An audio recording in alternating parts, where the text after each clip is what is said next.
What's that? Put your hands like this for me real quick. Okay. Okay. What's going on, sir? I'll explain that in a second, okay? Okay.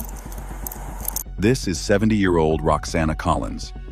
At first glance, she looked like an ordinary elderly woman. But behind that appearance was a convicted killer. Okay, this is what we got. You have a warrant for your arrest. It's for first-degree intentional homicide. And she wasn't the only person involved in his death. So, you got a warrant for you know what you got a warrant for. After 22 years, the man who was so cruelly murdered finally received the justice and answers that had been denied to him for decades. I keep telling you, I don't know anything, I really don't. Subscribe so you don't miss what comes next. Now, let's get into it.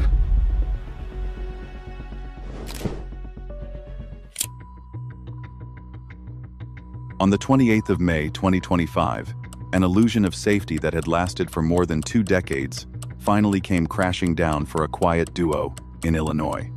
They had lived for over 20 years under the comforting assumption that they had committed the perfect crime, but cold cases have a stubborn way of refusing to stay buried. In a synchronized multi-state operation, police moved in and arrested the two 70-year-olds, Roxana Collins and John Viscasil. The dramatic takedown began on a routine traffic stop when deputies pulled over a vehicle driven by Roxana. She was, by all outward appearances, just an elderly lady on her way to get her oil changed, worrying about leaving her sick husband alone at home. The conversation was calm, routine, typical of a minor traffic stop, until the deputy asked her to step out and place her hands behind her back. In an instant, the mood shifted. The officer informed a stunned Roxana that she had a warrant out for her arrest from Kenosha County, Wisconsin. Hello. I'm sorry, officer. Oh, you're fine. You have a license and proof of insurance on you? I do, yes. Okay. Well, I'm Deputy Wegner of the McHenry County Sheriff's Office. There's a couple reasons to stop you. You just never used your turn signal.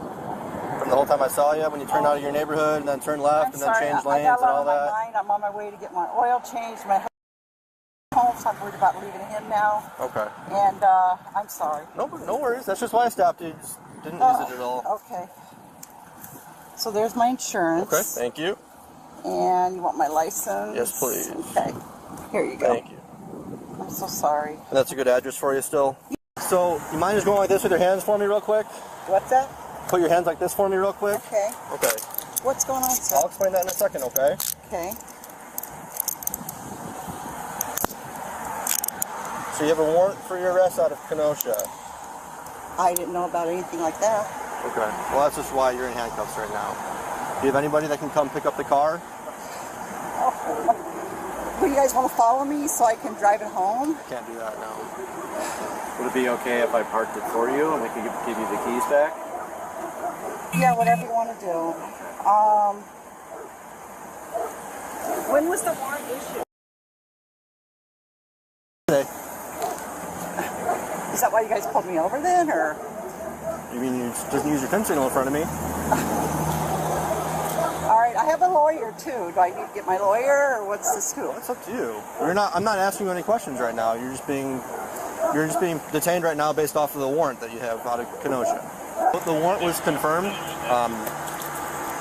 You'll be transported to our jail and then be extradited to Wisconsin. Your bond is only $75,000, which... How much is that? I'm guessing it'll probably be 10% of that, so I would think. I don't really know how Wisconsin does it, but... That's how it works here, but we can only speak on Wisconsin. Yeah. So if it's 10% of $75,000, $7,500, then you can get out. But you'll have to see a judge at least.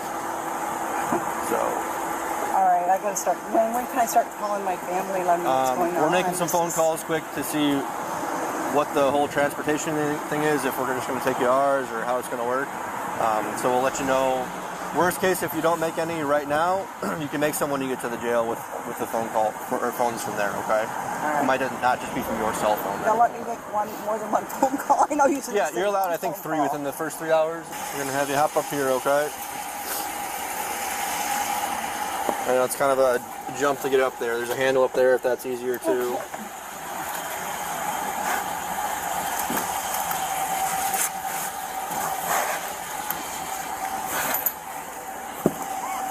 When was the warrant issued? Today. So were you guys waiting for me? No, I just drove by and committed a bunch of these traffic violations in front of me.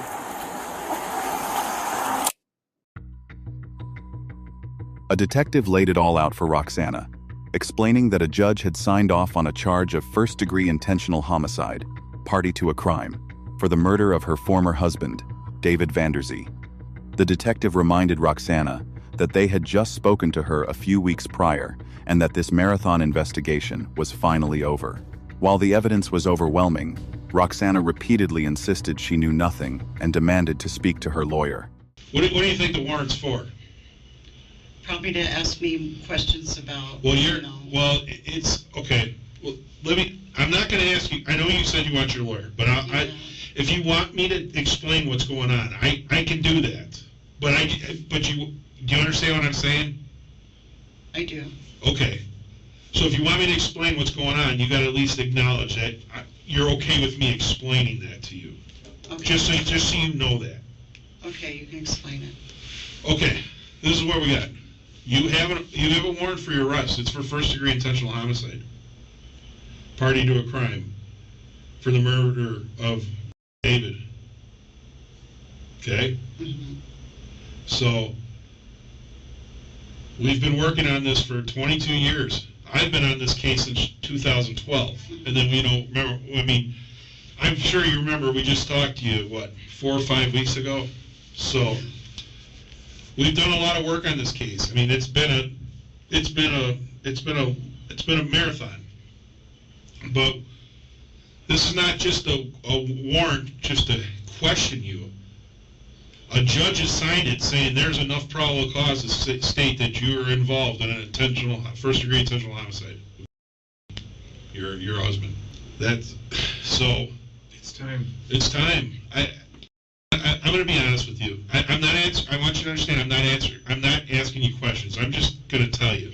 It's time. This has gone on for 22 years. The evidence is clear that you were involved in this, or at a very, very minimum, you know what happened, okay? There's no other theory to this case. There's no other theory to what happened to David. We have gone over this case over and over. We examined all the evidence. We've examined all your statements. I want to talk to my lawyer. Okay, I'm just saying, okay, but I want you to hear me, though, before we're done talking. Okay, I want you to really think about this, because apparently you didn't listen to me when I talked to you 4 weeks ago.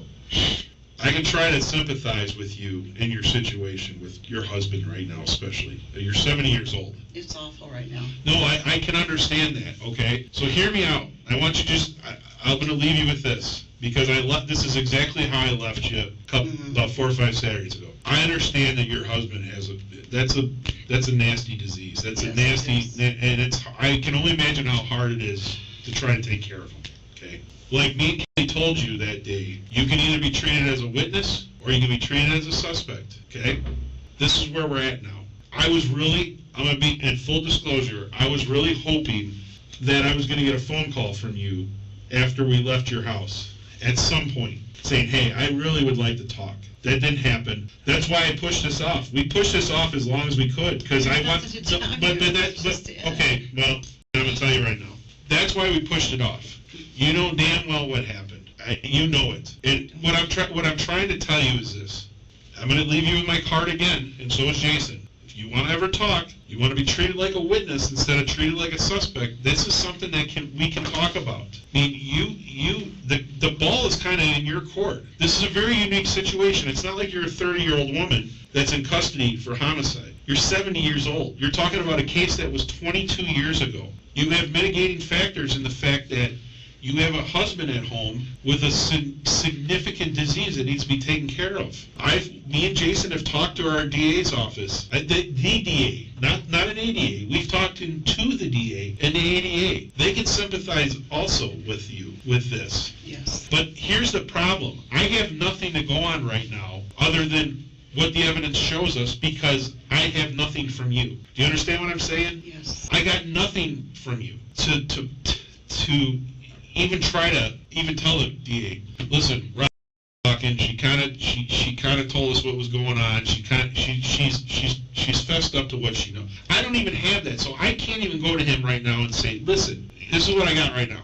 We went to talk to her. She didn't want to talk. It's all I have. I can't do anything else with that. I keep telling you, I don't know anything. I really don't. And While Roxana was being processed for extradition in Illinois, another team of detectives was knocking on a door down the street.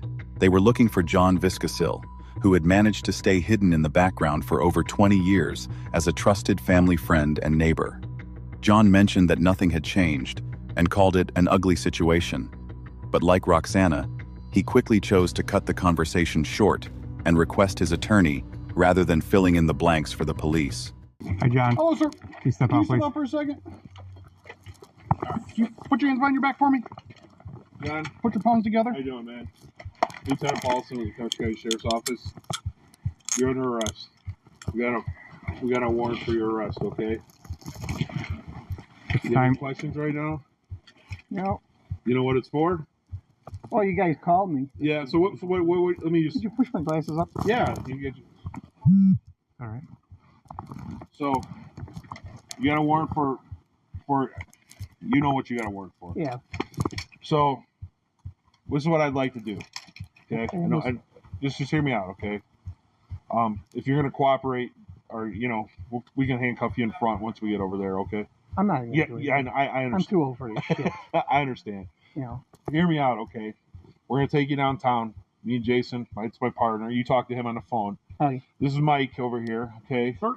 We'd like to try to talk to you. I really would like to see what you got to say, but I want to go over some things first, but let's go downtown and we'll go from there. Is there anything you need from here? I like to put a pair of pants on, not these house pants.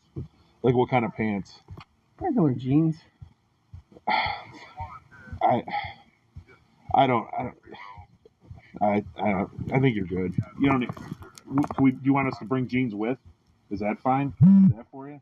This is what you want. No, you want to wear jeans? It's all right. No, I'm asking. Do you feel more comfortable in jeans? Well, these are kind of, it's my house. Yeah, I understand. No. If we cuffed you in front, would you be able to put jeans on like that? I'm sure I could. You want to do that? Do you mind if we come in then when you do that? Well, one of you guys can walk that with me. Yeah, I would like that. If that would make you feel better, I will be more than happy to make that happen for you. And then I could get my wallet out of the car. Okay, we'll do that too. All right, let's go in. Would that make you happy? Yes. All right, let's do that. Is there anybody else inside? And are there any weapons inside? Yes. Okay, are they locked up or? They're put away. Okay. There's a BB gun that's out. I'm not worried about that, John. Not since I quit chartering. Okay. Oh, did you use charter? Yeah. You guys, nothing has changed. I don't know what you expect me to tell you. Okay. Well, I'll tell you what. We're gonna. But like you said, it's an ugly situation. Yeah. Well, then here's what I'll tell you. We're gonna go downstairs. I'll talk. We'll get over the formalities, and then we'll talk about it. I'll kind of tell you where I'm at with this, and then you can, if you want to fill in the blanks or tell me I'm wrong or whatever, we'll go from there. Okay. I'd rather just call my lawyer. Okay. Well, that's you have that choice too. I tried talking to you guys, and you can't ever stop.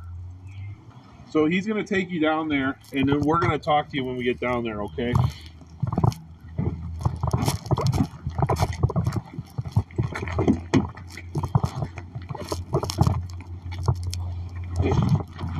You behind me? Yep. Okay.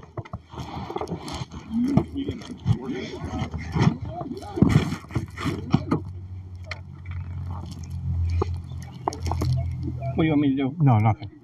He's gonna help me. To understand why a judge finally signed those high-stakes warrants, you have to travel back to the late night of the 22nd of September, 2003, in the quiet town of Randall, Wisconsin. David Vanderzee, a 50-year-old Navy veteran, was winding down inside his home. He was a newlywed, having been married to Roxana for just 2 short months. There was no forced entry into the house, no signs of a struggle, and nothing was stolen. It was a cold-blooded execution, as David was shot 5 times in the back of the head at close range. At the time, Roxana told investigators a terrifying tale of a mysterious, random intruder who had slipped into the house. Meanwhile, their friendly neighbor John claimed he had been out fishing alone all night, even washing his clothes the moment he got home. In 2003, Those alibis held just enough water to keep the pair free, allowing them to fade into the background for over 2 decades.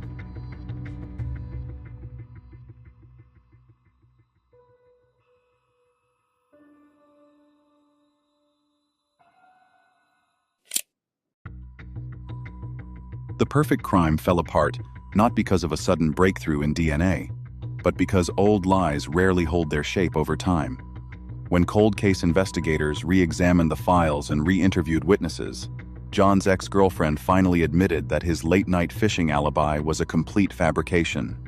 Specifically, the strange detail about him accidentally falling into the water, which he had used to explain why his clothes were soaking wet and heavily bleached the night of the murder, simply did not add up. But the more devastating crack came from Roxana herself. On the very night of the killing, before forensic teams had even processed the scene, she reportedly told neighbors that David had been shot, a specific detail that only the killer, or someone who knew exactly what happened inside that house, could have known. Then came the phone records.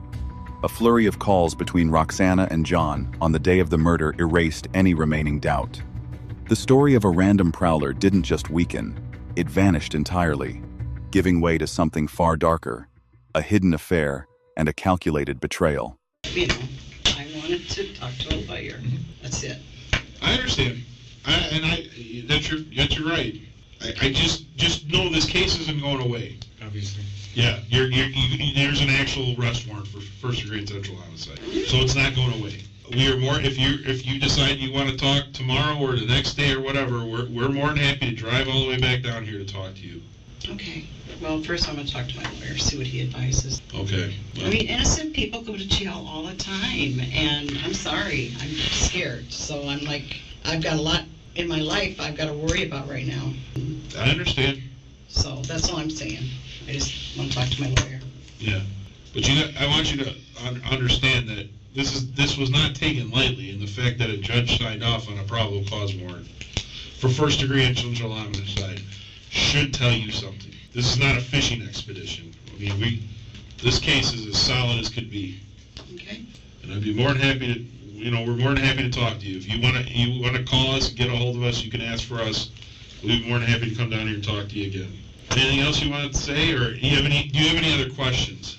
I guess not, no. So, like I said, you'll come down here, you'll have an extradition hearing. Looks like you do possibly have a bond. I'm going to confirm that, but Do you know how much, or? I think it's like $75,000. And what do you got to come up with, like? That's cash. No, I mean, you don't pay the whole 75,000. Yeah. Usually it's 1%, right? Not because it's a Wisconsin warrant, it's a full thing. It's a what? So Illinois does like a 10% bond or whatever. That's Yeah. Not Illinois. In Wisconsin, it's a full amount. That's crazy. Yeah. Why? Do you think you can come up with you got 75,000? No. Okay. Who has 75,000? Well, I know. I'm just saying. No. Okay. Nope. All right. Is there anything else anything else we can talk about, or do you have any other questions? I guess I should say. No. When was the warrant issued? Today. All right. It's been a process. After we went, just so you understand, we did give you some time, because I'll be honest with you, I really believed that you were going to call me. I did. I'm just telling you what I think. All right. I believed you were going to call me, and you didn't. And finally, we had no choice. We had to do this. So, and again, the judge signed off on it, so I think that should tell you something. When can I call my lawyer? You could, I don't know. I mean, whenever these guys will let you. Okay. Why? Do you want to talk to him like now, or? Well, I just want to know what to do. I mean, I don't know. I mean, I could ask them if you could call him, if that's what you want. I mean, we could definitely put a request in for you to see if you want to call him. Well, I was told when I come here I can make some phone calls. That's why I wanted to know. And Yeah. Like, hey guys, I'm sorry, I'm done for now. Okay. I'm even just looking at this. I mean, you're gonna have an opportunity to call him. Unfortunately, I'm pretty sure I know what he's gonna tell you, but you could tell him to call me or Jason. We've worked with him before. Yeah, we've worked with him a couple times. So we know him. First person who talks. What? First. The gold ring or what? What's that? Oh no, the first person who talks is going to get significant consideration. I'm serious. We're not talking, like I said, we're not talking about it. You know, you're not 30 years old, and this is 22 years ago. You're 70 years old. I mean, you're not. We talked about this the day, you know, when we talked to you at your house. I know. I'm really trying to. I'm trying to understand your situation and trying to work with you, and but I can't. My hands are kind of tied because you're not giving us much. There's nothing to give you. I don't know how much more I can tell you. Well, I don't believe that, and you know that's not true. You know that. Like I said, we did not come down here on a fishing expedition. This went in front of a judge, a circuit court judge, who agreed that we had probable cause to charge you with first-degree intentional homicide. After it was approved by the DA. While Roxana was eventually released in June 2025, after posting a $500,000 cash bond, John Viscasil remained locked inside Kenosha County Jail, unable to meet that price. By the 13th of August, 2025, defense attorneys argued that the state's case was built on nothing more than innuendo and decades-old gossip. A court commissioner disagreed, ruling there was more than enough probable cause to bind both suspects over for trial. As of May 2026, no verdict has been reached, but the stakes could not be higher. If convicted, both of these 70-year-olds face a mandatory life sentence, meaning the secret they thought they buried in 2003 may end up defining every last day they have left. Leave a like and a subscribe so we can bring more cases to light. Stay tuned for our next videos on Open Case.